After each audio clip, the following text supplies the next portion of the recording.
So I am unironically a huge fan of the French defense. I think this is an excellent opening for black, and it's actually my main repertoire choice against 1e4. However, there are a lot of people that like to hate on the French defense, and one of the reasons is because very often black actually does need to walk a very narrow path in order to avoid getting checkmated immediately. And one of the dangerous lines that I do want to discuss is the King's Indian attack. This line, even though it looks very slow, d3 looks like an innocent enough move. If black just plays natural moves, very often he's just going to fall for the same attack that white can play game in and game out.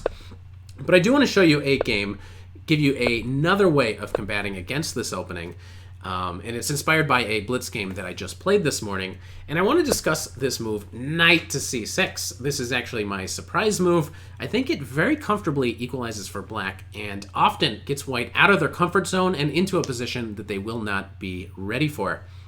But it is important to understand why. I mean, it's a weird move. Most players obviously want to play c5, getting more space on the queen side, and only then playing knight to c6. But kind of the problem with the main approach, which is not a theoretical problem, more of a practical problem, is that in some position like this, white will eventually get more space over here, giving him the opportunities for an attack. And what white players are used to doing against this approach is playing h4, bringing this knight to g4. This guy can go to g5. If you ever play h6, this bishop is probably going to sacrifice, and all of a sudden, all of these dark squares become really weak.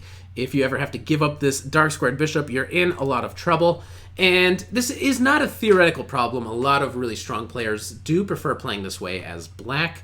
And you should be able to get just enough counterplay on the queen side. While white is starting to attack you, you break through on the queen side, and everything's fine. It's not a real problem at all. But at the amateur level, especially, it really does matter. Whoever has the initiative, whoever's doing the attacking, has great chances of actually winning the game. So in order to avoid this, one approach that you can play in this position is knight to c6, and I really like this. Not only getting white out of their comfort zone and into something that we can be more prepared for than them, but we're simply not going to get checkmated here, and the chances of equalizing are very, very high. And what is the idea? Well, we are going to change the pawn structure. So after this capture, we are at some point going to play pawn to e5. And this is going to be more of an e4, e5 opening, where we're going to try to argue our bishops are going to be better than white's bishops. We're going to bring this guy out to c5, and when this guy goes to g2, he's at least going to have this pawn in front of him, so hopefully we can get a good position here. And you can play e5 right away, but I prefer bishop to c5 because there's no actual threat yet of pawn to e5. Because here, there's always knight to g4 with tons of pressure on this pawn. It is possible to play knight to e4, but after some trade here of queens, we're going to win a pawn, and this should be very good for us. So if there's no threat of pawn to e5, white will continue developing, and in the game I decided to castle. You can play e5 here, which is actually the computer's choice. Castling is rare. It doesn't look like this is a threat, but here's a curious thing. The computer says e5, and black is doing very well. Black is better after e5. But after castling, this is the curious part too. It says black shouldn't just castle here, which is what everybody does. Black can actually, or white can play this pawn sacrifice, pawn to e5, which is a really curious thing. Because now after knight to g4, after they castle, we simply are going to win this pawn back.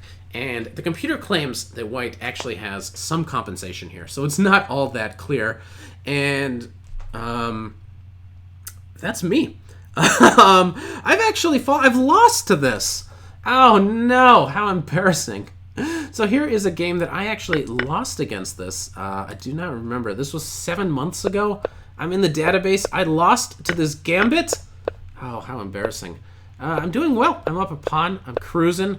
But I don't know what happened in this one. It looks like things are going well. Oh, until I drop my e-pawn. Yeah, things are not going well anymore. Well, so this is a very dangerous gambit. I guess I could have avoided all of this by not allowing this gambit and in this position playing e5 rather than castling. But in any case, Here is kind of like the main position. This is the structure. This is what we're aiming for right out of the opening. Where after c3, I played a5. And the idea is pawn to b6, bishop to a6. So we want to get the bishop to a6 rather quickly. And it's all about this f pawn. This is the main focal point for black here. The idea is if you have to move this guy, then maybe knight to g4 will be coming. My opponent played a4, b6, and here played queen to c2. And what's actually very curious here is black is already doing very well, and all of these moves, the top 4 moves on the Lichess database are probably all mistakes. And even the top move in the Masters database is also probably a mistake as well. And so I do want to kind of go through these one by one. We can look at what my opponent played first of all. My opponent played queen to c2, which is logical enough. But now, bishop to a6, and white already has a huge problem. White is just lost in this position. The problem is, if you move your rook, knight g4, and it's not going to be easy to defend this f-pawn. Obviously, you can put your rook right back, but then, what was the point? We're just going to take the rook. So my opponent realized that you're not going to be able to play something like rook to e1, and just had to give up the exchange. So now I should just be winning here. I followed sort of the main approach, which is queen to e7, bringing in a rook, and very often this becomes a very good square for the queen. This is also preventing this bishop from ever getting active. I'm just avoiding any knight to f5 stuff coming with tempo. And yeah, the way it shook up is he attacked my bishop, so I defended it. And after this capture, he moved his knight away, which obviously he's going for this f5 square, but now simply the queen side fell apart. And I was able to pick up all of these pawns. And yeah, play probably wasn't perfect, but it was definitely good enough to get the win. And the queen side fell apart, I took all pawns, and I was able to win this game. So yeah, it's very curious. So queen to c2 was obviously not the right approach. Well, what about rook e1? That's kind of the main approach here. Well, rook e1 has kind of the same issues. We're going to play knight to g4, and something like this is just already very, very, very good for black. It looks like most players have actually played rook to f1, which just runs into bishop to a6, and it's the same sort of problems. If you have to play a move like c4, oof, this looks really bad. Look at all of these light squares. If you compare the pieces, black's pieces here are just so active. It's just so beautiful. This is a wonderful position for black. Okay, so rook e1 is obviously a mistake. What if we play h3 and we just shut this down once and for all?